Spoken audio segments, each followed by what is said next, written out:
And one of the ways, and people have been thinking about this for a very long time too, is that the most effective, one of the most effective weapons you have in that engagement is the capacity to pay attention. And paying attention, and it's another thing I've learned over the years, and that's been extraordinarily useful to me.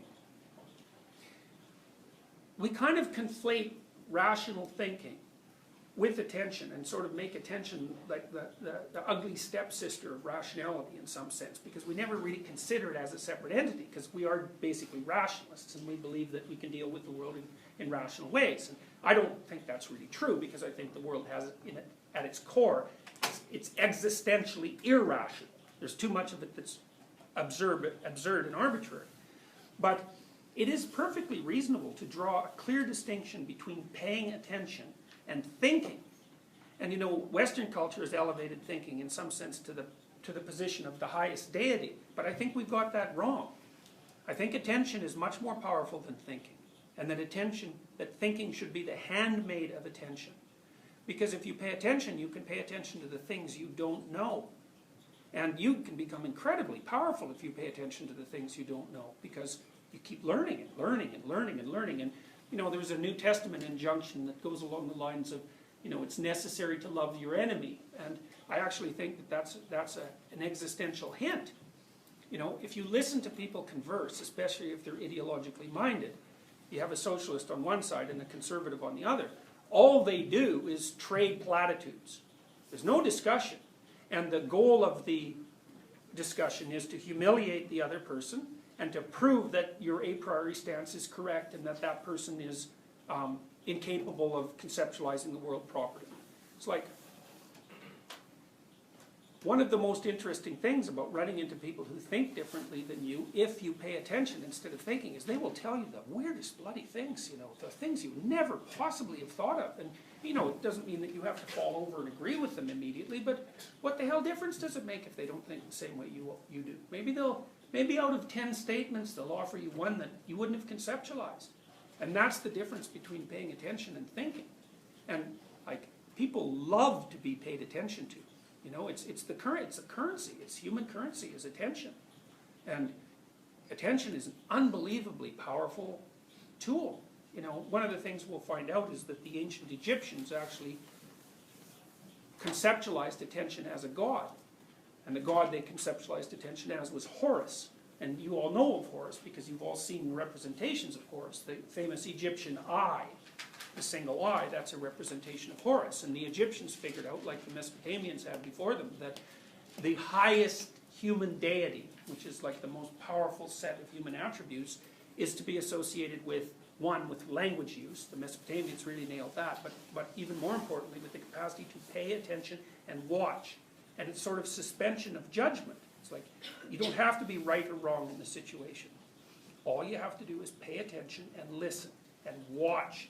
And then potentially a solution will emerge out of that. And look, half our brain is visual cortex approximately, you know, so paying attention, we're incredible visual animals. Paying attention really matters. It's the harnessing, that's visual attention in particular, but that's the harnessing of our most fundamental cognitive capacities. So, anyways, you know, if you pay attention to things, you can see what interests you.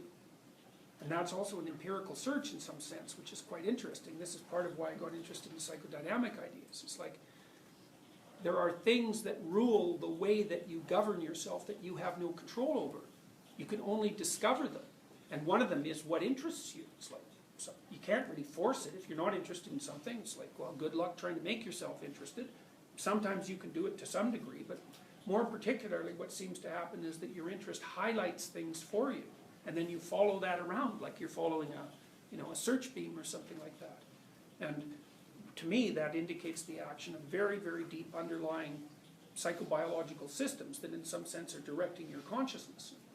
You know, if you pay attention to that process, you can also learn a tremendous amount from that, like what you're actually like. You know, what are you interested in? Where is your being trying to manifest itself? That's another way of thinking about it. So those are all things that we're going to try to figure out. Because I would also say that if you're capable of allowing your true being to manifest itself, so that would be your potential, that's also the best source you have of the kind of weaponry that you need to defend yourself against the inequalities and tragedies and horrors of life. Because you can reveal yourself, in a sense, by pursuing what's illuminated for you.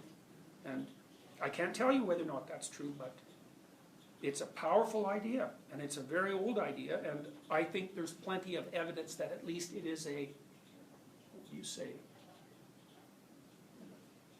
It's plausible, yes, it's more than that, but plausible will do, because I can't think of a better word at the moment, but it's a hypothesis that has enough potential that it might be worth testing. And I would like you to test that sort of thing. Like, one of the things that I really encourage students in this class to do, and you can start doing this right away, is pay attention to what you hear yourself say. Like, just watch, pull yourself into two, detach yourself from your ideas and thoughts, and watch what you say. And at the same time that you watch what you say, watch how you feel when you say what you say.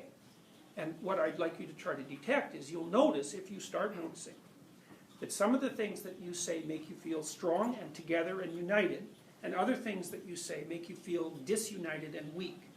And then I would say, quit saying the ones that make you feel disunited and weak, because they're false.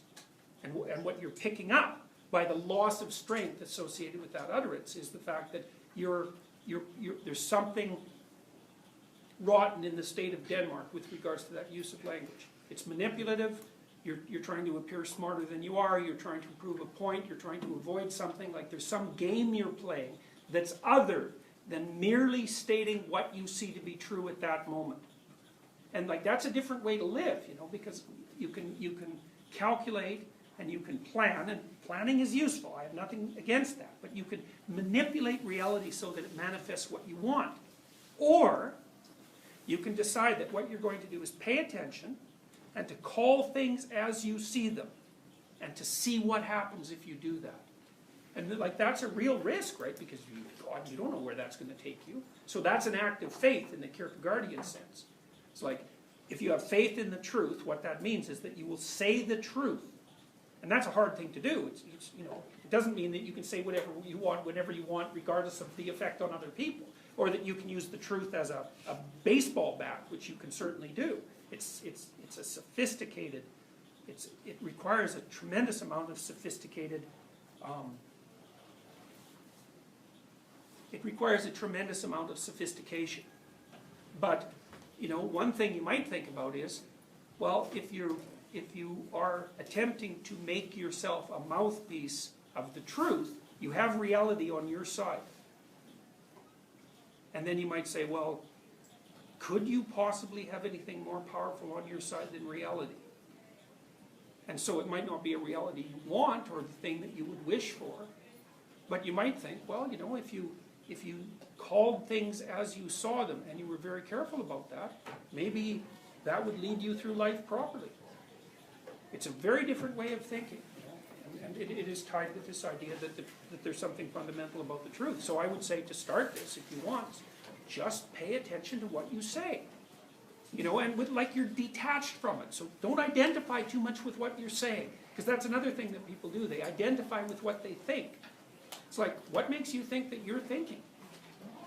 It's like one of the things Jung said, which I really love. It blew me. It just flattened me when I first read it. He said, people do not have ideas. Ideas have people. And so, you know, I listen to ideologues talk all the time, and it's like, it's not them talking, it's some dead spirit of the past that's, you know, voicing its opinion through them. And you can tell when you're talking to someone like that, because you can predict everything they're going to say. So in what sense is that them talking?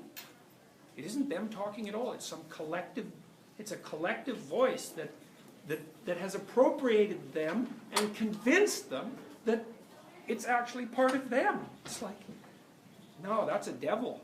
That's what that is. So just watch. You can try this experiment all on your own. Try it for a month. Detach yourself from what you say and think. And notice when you say something, if it makes you feel more grounded and powerful, or weaker. And stop saying things that make you weak. So, you know, that's sort of like existential test number 1. So, well, it must be just about 4. It's 4:03. So then I'll see you all next Wednesday.